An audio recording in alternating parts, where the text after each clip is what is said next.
क्या आप जानते हैं कि हम और आप इस वक्त एक ऐसे टाइम बम पर बैठे हुए हैं जिसका ट्रिगर कुदरत के हाथ में है और जिसका बटन कभी भी दब सकता है। उत्तराखंड और हिमालय में एक ऐसी आपदा पनप रही है जिसे वैज्ञानिकों ने नाम दिया है आइसोटोपी। आप ये जानकर हैरान रह जाएंगे कि इसी आइसोटोपी के तार इस साल की धराली और 2013 की केदारनाथ आपदा से भी जुड़े हुए हैं। नमस्कार, मेरा नाम है रक्षिता और आप देख रहे हैं खबर उत्तराखंड।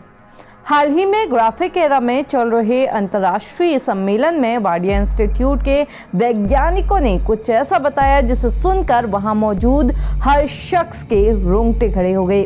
वाडिया इंस्टीट्यूट के वैज्ञानिकों ने चेतावनी दी कि उत्तराखंड समेत पूरे हिमालयी क्षेत्र में आइसोटोपी तेजी से बढ़ रहे हैं और जो बरसात और भारी बारिश के बीच तबाही लेकर आ सकते हैं। अब आगे बढ़ने से पहले चलिए आपको आइसोटोपी के बारे में थोड़ा सा समझा देते हैं और ये भी जान लेते हैं कि ये सामान्य ग्लेशियरों से कैसे अलग है।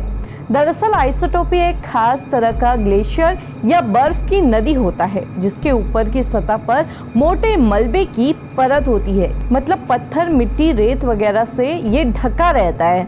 बाहर से देखने पर ये सिर्फ पत्थर और मिट्टी का एक ढेर जैसा लगता है, लेकिन इस ढेर के अंदर बर्फ का एक बड़ा हिस्सा होता है। आप इस हिस्से को आइस कोर भी कह सकते हैं। आसान लफ्जों में कहें तो लगातार भूस्खलन और गिरते पत्थर जब किसी ग्लेशियर की सतह पर जमा हो जाते हैं तो ऊपर उसके मोटा मलबा बन जाता है और धीरे धीरे इसके ऊपर इतना मलबा इकट्ठा हो जाता है कि नीचे की बर्फ पूरी तरह से ढक जाती है और वही ढका हुआ बर्फीला ग्लेशियर आइसोटोपी कहलाता है। ऊपर मलबा होने से सूरज की गर्मी सीधे बर्फ तक नहीं पहुंच पाती, इसलिए ये नॉर्मल ग्लेशियर की तुलना में धीमे पिघलता है। पर जब तापमान बढ़ता है या तेज बरसात होती है तो ये अलग अलग जगहों से पिघलता है, जिस वजह से ऊपर का जो मलबा है वो अचानक से खिसक जाता है और बड़े बड़े पत्थर, मिट्टी का बहाव नीचे घाटियों और नदियों में तबाही मचा देता है। वैज्ञानिकों की माने तो उत्तराखंड के मेरू बमक ग्लेशियर में कुछ सालों पहले आइसोटोपी की वजह से ही हादसा हुआ था। ग्लेशियर पिघला, मलबा जमा हुआ और बरसात के मौसम में ये भारी तबाही की वजह बना। वैज्ञानिकों ने बताया कि ये कोई सामान्य मलबा नहीं था, ये आइसोटोपी थे, यानी पत्थर और बर्फ का एक ऐसा मिश्रण जो किसी भी बांध, पुल या गांव को सेकंड में निस्तनाबूद कर सकता है।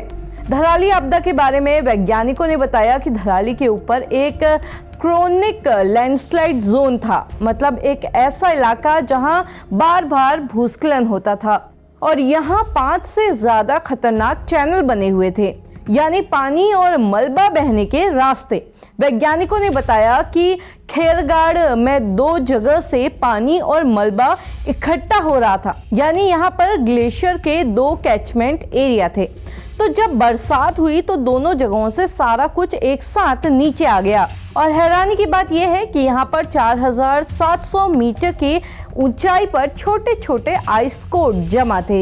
ये वही आइसोटोपी हैं जिनकी हम बात कर रहे हैं। जब मोरेन मास कोलैप्स हुआ, यानी मलबे और बर्फ का जो ये ढांचा है ये गिरा, तो ये नीचे तबाही लेकर आ गया। वैज्ञानिकों का कहना है कि हम बड़े ग्लेशियरों की तो निगरानी कर रहे हैं, लेकिन जो छोटे ग्लेशियर हैं उन पर हम लोग ध्यान नहीं दे रहे हैं, जिस वजह से यही छोटे जो ग्लेशियर हैं ये बार बार तबाही की वजह बन रहे हैं।